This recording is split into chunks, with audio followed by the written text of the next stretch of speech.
Good day. I am welcome. It is a very spooky day because it is Halloween. All right. I don't know if that's my best Bella Lugosi imitation. Okay. I give up. Very wet Halloween too because. Oops, oops. Okay, the show went awry really quickly. That wasn't supposed to happen like that. Okay. Anyway, so yeah, it's Halloween. Very wet. This is probably the rainiest Halloween I've seen in years. There's water in my basement. I'm gonna be able to track exactly where it's coming in. It seems like it's more coming in from this wall than that wall. So digging like I still had to dig out that back wall a bit. That was a good idea. So the only thing I can do here next summer is dig down, put partitions, and then bury it again. I guess. I don't know. I'll have to think about that one. I'm thinking that's what I'm gonna have to do. The other thing would be to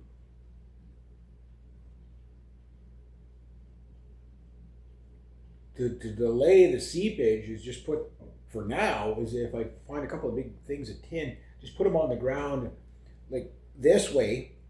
So when the water comes, like the water's going to run in underneath it, but when it's raining coming off the roof, it'll bounce and go either here or over there or over there.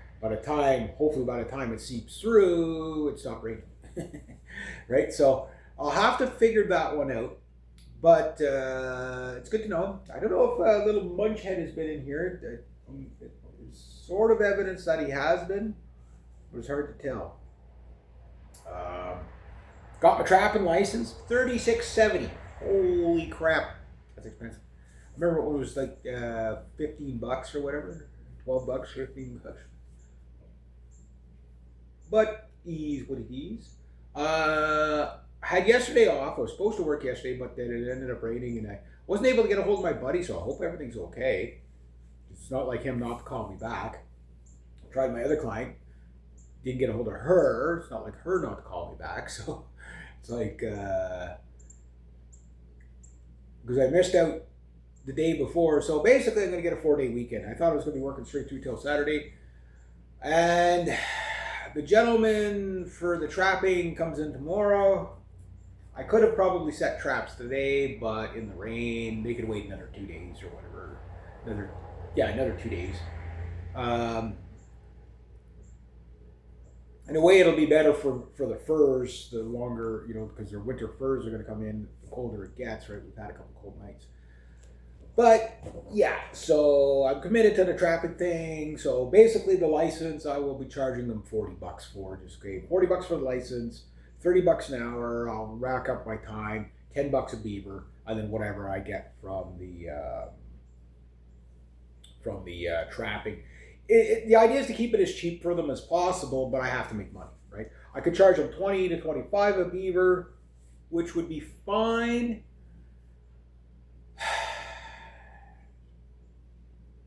But you can get, like, if I charge 25 a beaver and I can deal with a beaver within an hour, that's $25 an hour, right? And problem is if I only catch, say, 5 beavers, but I've been there 25 times, checking the traps and, rack up hours and hours. Like I'll run it by them and say, look, I could charge you this much a beaver, right? So I know I'll make money off the beaver. But where I might lose is, let's say I catch, maybe there's only 3 beavers there, okay, and I spend a whole season trapping there, or up to say till the ice is on there too thick, and it gets to the point where it's like, okay, I spent like 8 hours of my life not getting paid, for, what I mean. So I'd rather, okay, I'll charge you by the hour. I'll charge you less per beaver, but I still want to make money on the beaver. So, and then of course I get to keep the beaver and send the beaver up to the fur trade, which I gotta get a little bit set up for that. That's not gonna take long. It's gonna take like 15 minutes. I just gotta make sure I got all my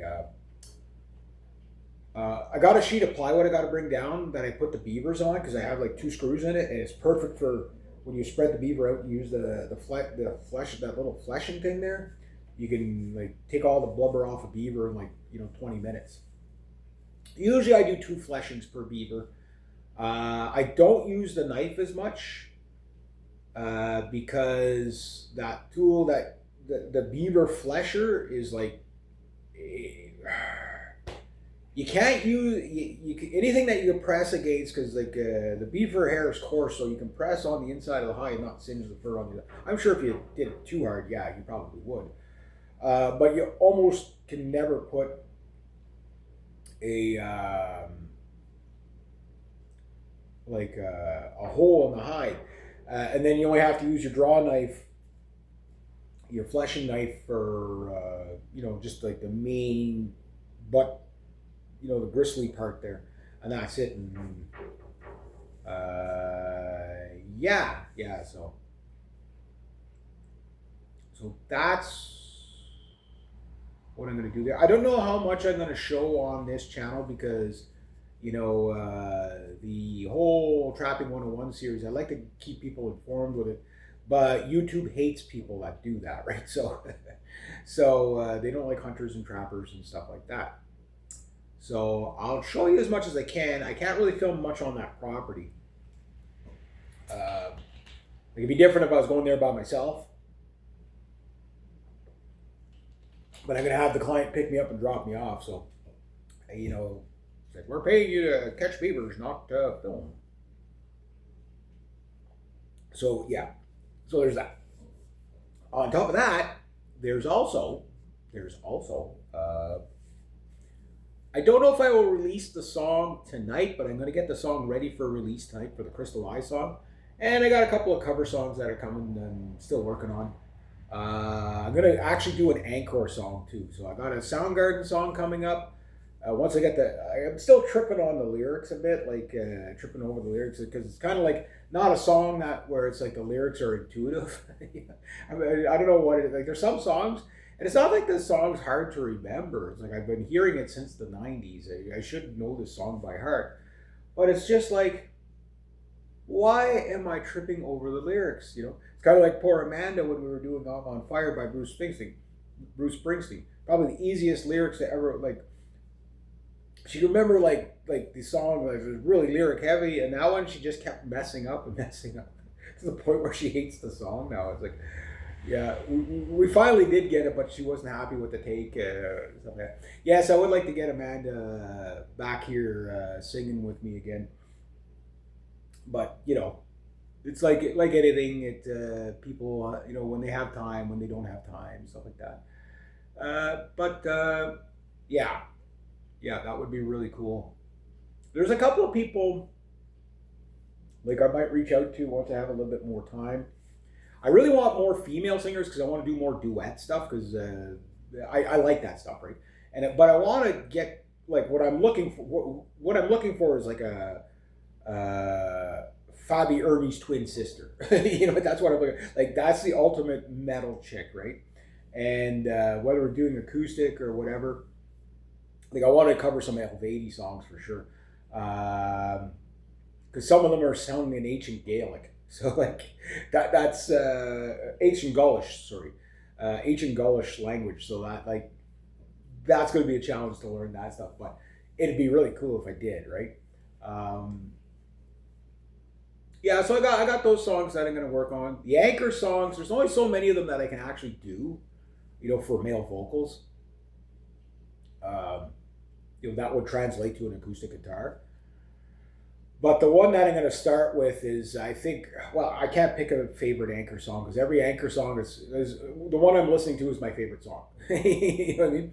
Like their stuff is just so bloody good. The songwriting is just, it's David Romao is the writer. Like he writes all of them. He composes almost everything. This guy's brilliant.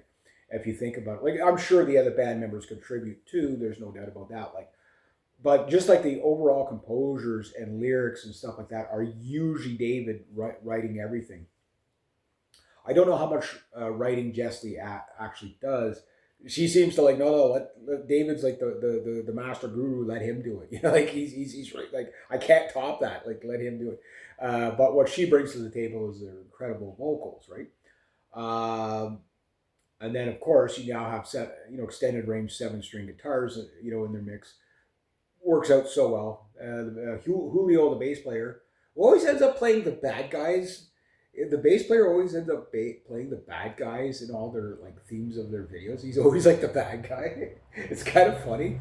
Like no matter how far back you go with the anchor, like I watched pretty much every video they've ever put out back from 2015. Well, even before that, they had another female singer just before that, and she was brilliant too. But I think Jesse's much better. Like a better suit. No offense to the other lady. The other lady was fantastic as well. Um, so you go back to 2015 is the beginning of Angkor, and you'll see David with like long hair, and like he's a young man back then. Right now, the guy's like really tall. He's over 6 feet tall or whatever. They were showing like the tour bus, like how he can't sleep in the bunks in the tour bus. He has to sleep in the couch at the front of the tour bus because he's just too freaking long.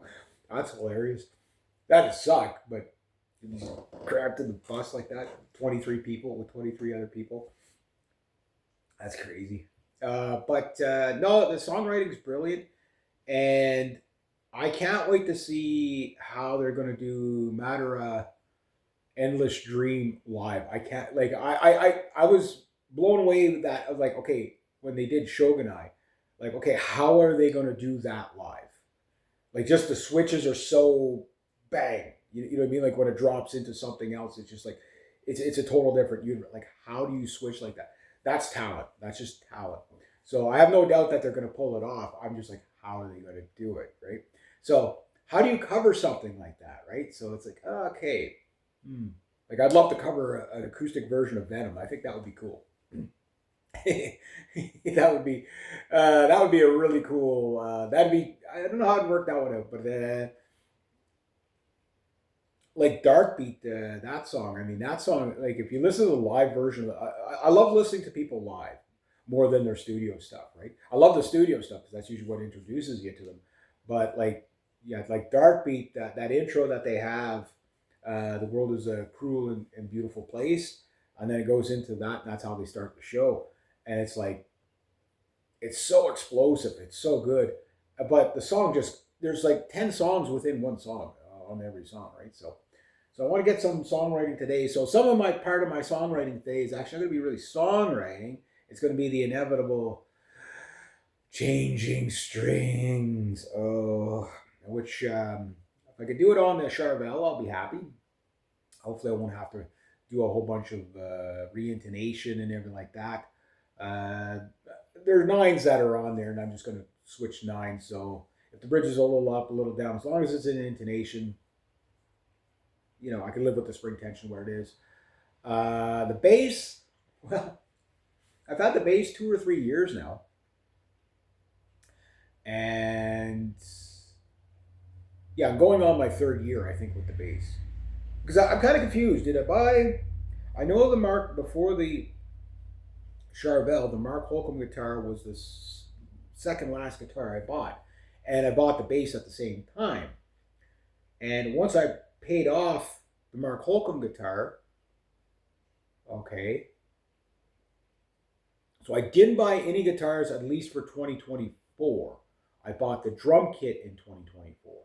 So that means I probably bought the Mark Holcomb guitar in 2023, but I could have bought it in 2022, which means I would have bought the bass in 2022. So I don't know if I've had the bass 2 years or 3 years. Something is telling me I'm going on my 3rd year, which I'm doing okay. I love that little Ibanez bass. It's a cheap bass.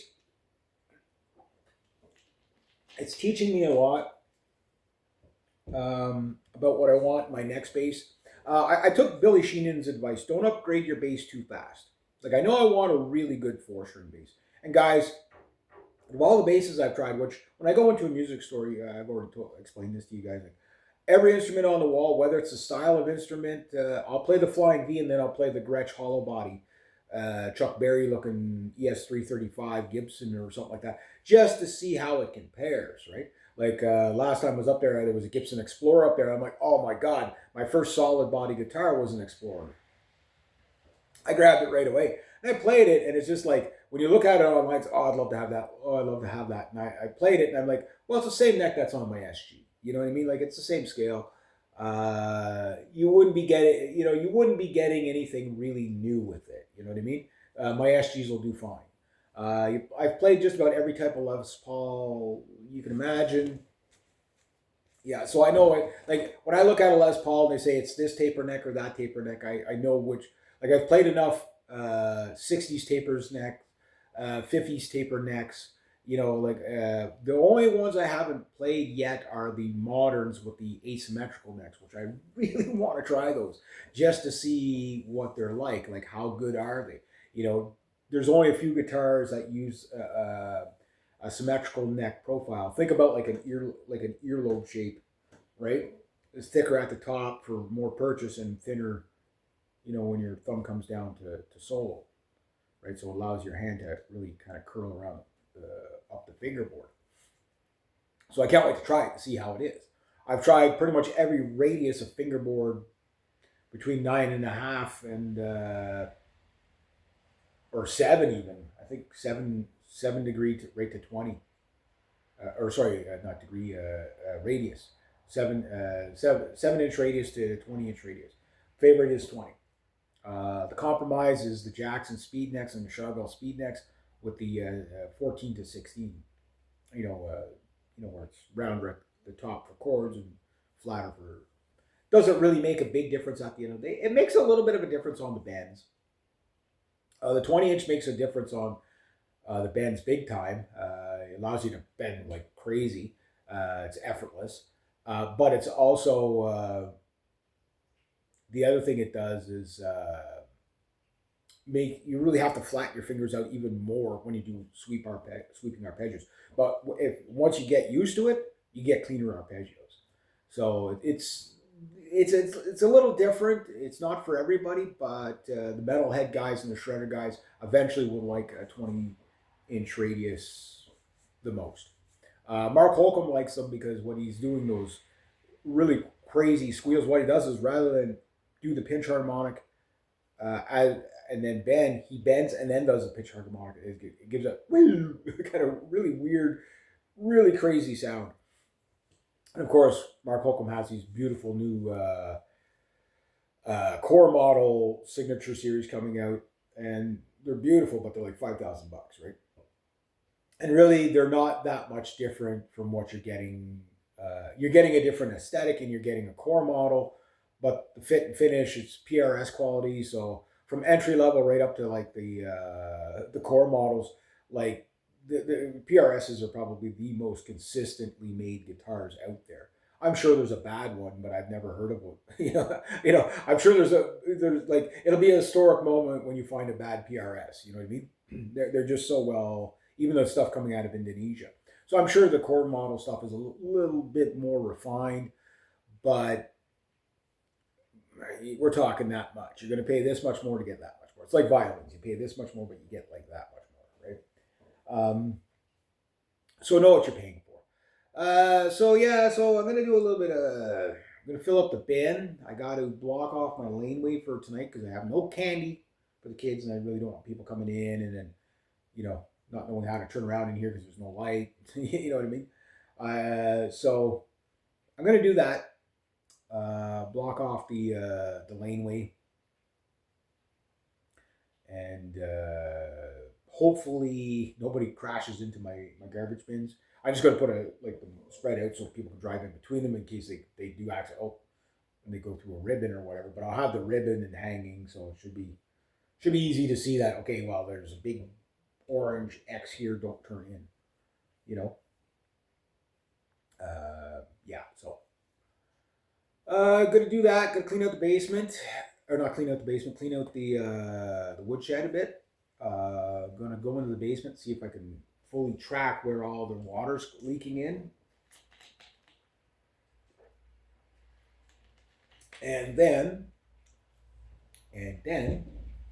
after that, what I'm gonna do is start practicing some guitar, change my guitar strings and practice some guitar stuff.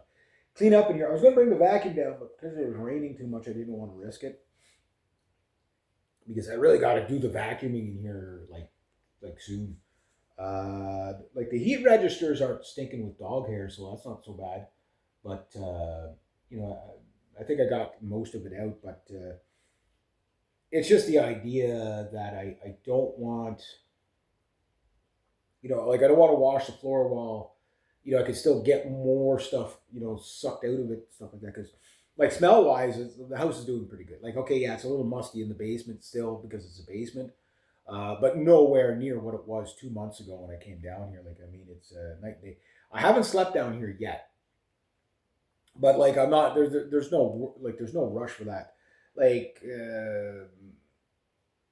I'm still kind of moving things around. I'm still bringing. I brought another, tote of tools down again. So like all that stuff's got to come down. I don't have a lot up there to come down, uh, but there's still stuff to come down, and it's like, okay, well, most of the stuff that I want to bring down, a lot of it could be stored in the woodshed, like tools and stuff like that. So there's no rush. I'd rather clean that out first, right? And then I can get to the chainsaw and all that stuff. I left my rakes with my buddy, so I got to get my rakes back if I want to be able to do that. Probably won't be raking for very much longer because I'm pretty sure there's going to be white stuff on the ground any day now. Although I hate to say it, I'd rather it rain for a week.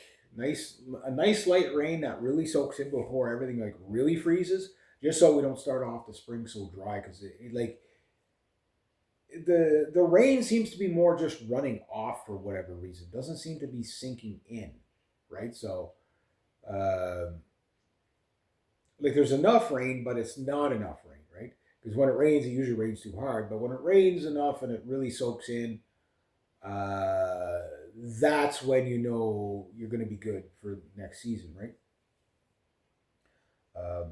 Yeah. So anyway, that's where I'm at with this. I'm gonna go play with, changing strings on the guitar and my bass. Yeah, yeah. This is the first time I'll be changing my strings on that Floyd Rose, but I want fresh strings when I record. So, you know, ease what it ease. But it's just like, oh, here we go. you know, the pain in the ass of changing strings on a Floyd Rose. You know, yeah, yeah. That's why, yeah. It is what it is. But I'll get everything done. I'll oil up the fingerboard. Might darken it a bit, but that's fine. Keep it from cracking and all that stuff. I keep the temperature and the humidity in here is like fine for the guitars and the drums and all that. I'm gonna play my drums a little bit today. I play every instrument pretty much. I've been playing my violins every day, the bass every day. I play instruments every day. So the drums I don't play every day, but the more time I have off, the more I'm gonna be playing the drums. So because I got to start working on my next two songs. But like anything, you got to you know keep on top of everything. As a songwriter versus just practicing technique and stuff like that. If there's any advice I could give to any musicians, is start writing songs from day one. If you practice technique, you'll get good at technique. There's no doubt about that. But if that's all you do is practice technique, this is why a lot of people get bored with their instruments. It's like just okay, practicing to shred all the time. Okay, yeah, but can you compose a song with what you're learning? Like learn a technique and then try to incorporate it into the next song you write. That's kind of what I try to do, and that keeps it interesting. That way, you're not just doing the same shred licks over and over again, right? I mean, we're all bad for that. Blues is the worst for it. Just doing the same freaking lick over and over and over again. Just do it here on the neck, do it here on the. Blues is the worst for it. I'm not dogging on it. It's just it's very noticeable that you could almost guarantee you could copy and paste just about any blues solo over just about any song because E minor pentatonic. There we go. It's in every song. It's like almost every blues song is the same. With that, say it's the same riff over and over and over again. And I get it. People learn something, they get good at it, they just keep doing it, right? Problem is you get bored with that after a while. So what I try to do is learn something so that when I play, like when I do the solo for Pinto, you'll see what I mean. Like it's like you'll tell I've worked on it. You know what I mean? It might not be the most spectacular solo in the world, but it's a really nicely composed solo, in my opinion. And I think the song is really good too. So, again, is it something you would listen to more than once? Yes. I can't wait to play it live. You know what I mean? Like, but the problem I have is like playing live when you don't have a band that's committed you know, to that. Because I have no doubt that as soon as I break into the guitar solo on that, people are gonna go, "Whoa, that's cool," you know. But you need everything to back it. You need really good drums to back it. You need really good bass to back it, especially if it's going to be like a trio sound. And that's Pinto is going to be like a power trio, right? So I'm not double tracking my guitars and all that stuff. Yes, you get a heavier guitar sound and whatever, but I'm going more for the clarity. And one thing I noticed, even like the most top studio, uh, excuse me, metal bands out there with the biggest budgets, their double track guitars sound massive, but there's a problem with it. Is it's so massive sounding that it covers so much frequency range that the problem you get is that you lose articulation, meaning you don't really hear the individual notes on the riffs. It's more like just a wall of a mode of a sound. You know what I mean? And when you want real crystal clear, this is why you don't double track your guitar solos, right? Number one, it's almost impossible to do, especially with bends and stuff like that to do everything. I mean, people do it, but it always sounds like two guitars. It never sounds like one perfectly timed guitar that's indistinguishable. You know what I mean? Nobody double tracks their guitar solos, not even Ingrid. You know what I mean? Not even Steve Vai. Like they don't double track the guitar solos. It's just the rhythm guitars that get double tracked. But if you have the right setup on the bass, you can get the bass to cut through and do all the things that it needs to do to give the guitar all the punch and everything it needs without double tracking the guitar. And then you can hear the bass and the guitar. Where I find if you have double track guitars and if you have two guitar players in the band, that's basically four tracks, two guitars doubled up, right? In stereo. And sometimes what that does is it just drowns out the bass, and other background instruments, right?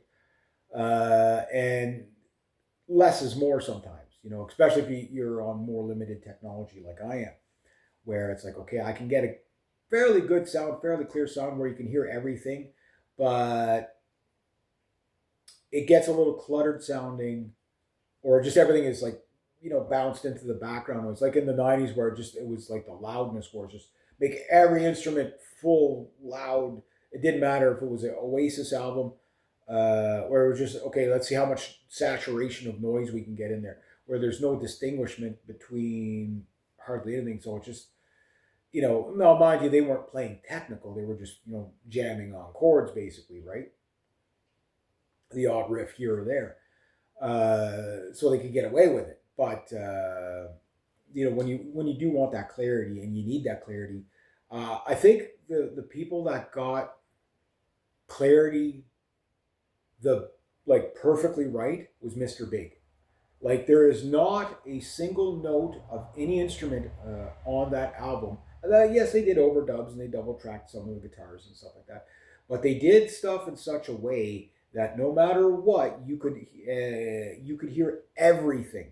You could hear everything. Paul Gilbert, I think, is an incredible musician and an incredible recording artist. Like some people are just like really good live, right? Whatever, and they're okay in the studio. I'm a person that's probably going to be better live than what I'll ever be in the studio. Why? Because my timing sucks. I can play timing well enough, but most guitar players, most drummers, our timing sucks, and the metronome don't lie. You know what I mean? It's like, okay, I play with a metronome all the time, and I've yet to find where you could play like a whole night, like and stay on beat every single, like, no matter how well you know the song. There's always a note that flies out of time. Usually you're able to pull it back. You rush a little bit. You come in a little too early. You come in a little too late. Uh, Unintentionally. You know what I mean. You do find that at some point you're playing off the beat instead of in the pocket. And it's like, oh, how did that happen? Like you started out in the pocket, and then like you just lost concentration somewhere, and bang, there you go. And then started a note, there you go. And this happens to everybody. And some people it happens to less. They become really good recording artists. So anyway, I'm gonna go with that. Gotta get stuff rolling, and away I go.